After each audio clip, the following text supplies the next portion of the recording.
Salut tout le monde, donc là on va aller directement dans la zone de Koursk, juste quelques secondes, simplement pour vous dire que là j'ai inspecté toutes les images soi-disant où les Nord-Coréens seraient présents dans la zone de Koursk.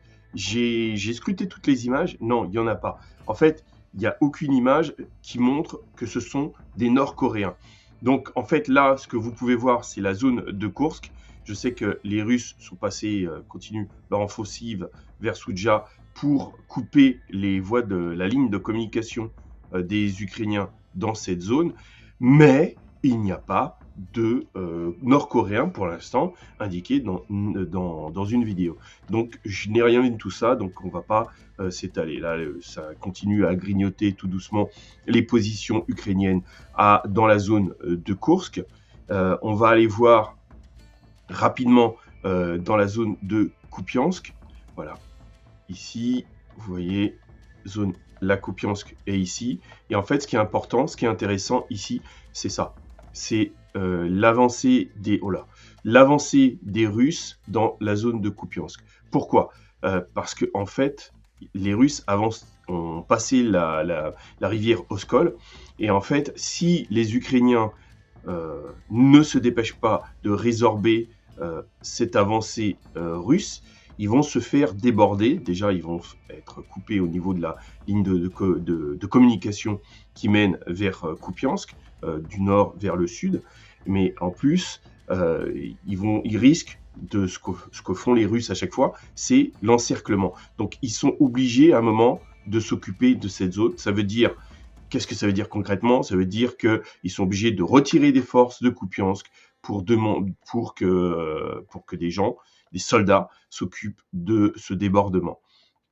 Et c'est à regarder parce que ça risque forcément de d'ébranler les défenses ukrainiennes à Kupiansk. Ici, on peut voir, vous pouvez regarder là, dans cette zone ici, il y a une poche en formation, c'est dans le sud de Kupiansk. Les Russes risquent non, ils vont couper les lignes de communication, la ligne de communication des Ukrainiens, que vous pouvez voir ici, mais en plus, ils risquent de les encercler. Non seulement ils sont encerclés au nord dans la zone de Kupiansk, vous voyez, là, ça fait une poche, je ne sais pas si vous voyez bien, oui, je pense que vous voyez bien, dans cette zone, là, hop, on fait ça, mais ici, il risque d'être encerclé. Donc, là aussi, les Ukrainiens ont beaucoup de problèmes. Il y avait aussi, je vous en avais parlé, je vous parlais beaucoup de stratégies sur mes TikTok, sur les shorts, etc. Mais plus sur les TikTok, parce que bon, sur cette chaîne, j'ai eu pas mal de censure. Donc, par exemple, sur ce qui se passe en Syrie, sur ce qui se passe au niveau stratégique, politique, entre les États-Unis, la France, la Russie. Et en fait, il y a une unité, un bataillon, le bataillon Anne de Kiev, qui devait se battre, mais en formation serrée, dans la zone de Pokrovsk. Sauf que les Ukrainiens ont démantelé, en fait, ce bataillon et s'en sont servis pour résorber certaines poches. Ce qui fait qu'il y a 1000 gars de ce bataillon qui se sont barrés. Voilà, c'est pour ça qu'ils se sont barrés, c'est pour ça que, en fait, l'efficacité de ce bataillon, c'était de se battre ensemble. Là, maintenant, c'est mort.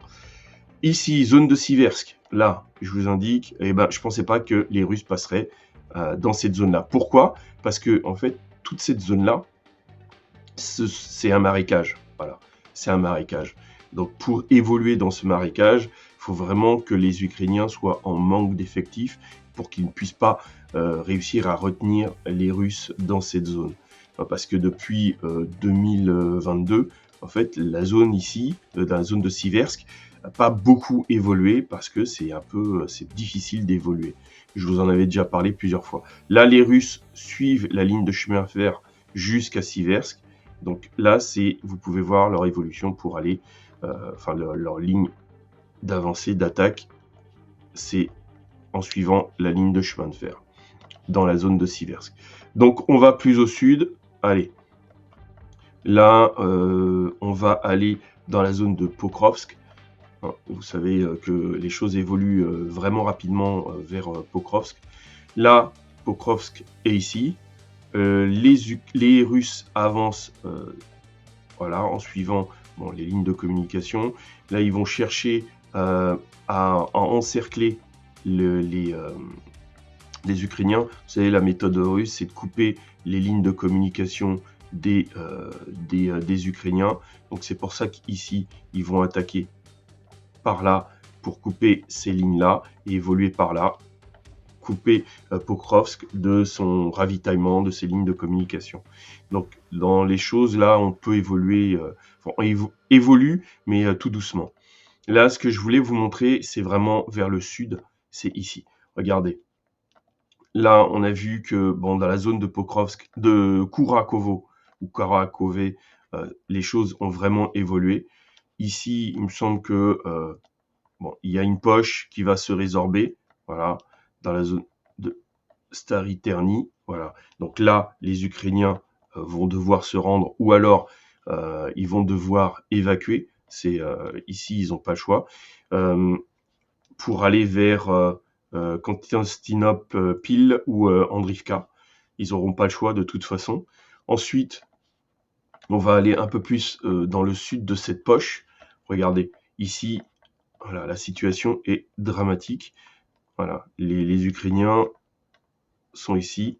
Et en fait, attendez, je vais faire mieux que ça. Je vais vous l'indiquer en bleu. Et en fait, là, les Ukrainiens sont ici. Mais dans pas longtemps, ils pourront pas tenir ces positions parce que les Russes avancent pour faire un enveloppement. Donc, en fait, les Ukrainiens n'ont aucun choix dans cette localité. Ils devront évacuer. C'est évident, ils ont pas le choix. Je dis c'est évident, dans d'autres zones, c'est moins évident que ça. Je vais vous montrer ça tout de suite. Là, en fait, si vous voulez, les Ukrainiens subissent plusieurs enveloppements. C'est-à-dire, ici, il y a un enveloppement. Là, ici, ici. Et globalement, ici, c'est voilà, les carottes sont cuites. Surtout que les Russes vont continuer à avancer vers Constantinople ou Andrivka. Donc là, cette zone-là, dans les semaines qui suivent, vont être clôturées. Les comptes sont faits, hein, les jeux sont faits, je veux dire. Voilà, toute cette zone-là va être récupérée par les Russes, ce qui leur permettra après de couper, moi de toute façon ils le font en même temps, les lignes de ravitaillement de Pokrovsk. Ça, je vous en avais déjà parlé. On va regarder ici, plus au sud, vers Velika Novosilka. C'est ici, je vous montre cette zone-là. Voilà. Et en fait, regardez plus au sud, je crois, oui, on voit bien. On va aller plus au sud. Là, je vais remettre la carte par là. Regardez. Vous voyez, là, les Ukrainiens n'ont pas lâché. Ils ne se sont pas rendus. Et ils restent accrochés à Makarivka, ici.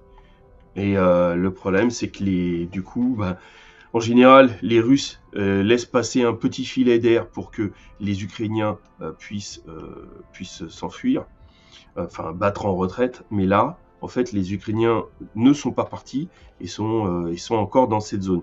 Donc là, en fait, il y a un enveloppement qui va se faire, mais il y a un autre enveloppement qui va se faire dans cette zone. Donc là, est-ce qu'on voit bien? Non. Alors, je vais me rapprocher. Regardez, voilà, là on voit mieux. Ici, on va voir la zone où se trouvent les Ukrainiens. Ici, Makarivka, d'accord? Mais ici aussi, Storo-CV. Vous voyez? Et en fait, les Russes font un enveloppement, un double enveloppement, c'est-à-dire que ici et ici, ils vont encercler cette localité et ils encerclent aussi Makarivka au même moment. Voilà. Donc ici, les pertes des Ukrainiens vont être assez élevées. On peut regarder aussi un peu plus au nord. Je vais enlever cette partie-là vers Velika Novosilka. Et donc, si vous regardez bien, en fait, voilà, ça va donner ceci. Et ils vont s'emparer de toutes ces localités. Enfin, les Russes vont s'emparer de toutes ces localités dans les jours qui viennent. Voilà. Donc voilà, c'est tout pour aujourd'hui. J'espère que cette vidéo vous a plu. On va continuer à produire sur cette chaîne. Je parle là sur YouTube, mais je mets aussi mes vidéos sur TikTok, sur une chaîne spécialement dédiée. Donc j'espère que vous allez bien. On verra ce qu'on fera pour la monétisation parce que j'ai de plus gros projets. Le problème, c'est que je peux pas les financer, donc on verra ça par la suite. Qu'est-ce qu'on dit d'habitude? Serrez les rangs et restez unis.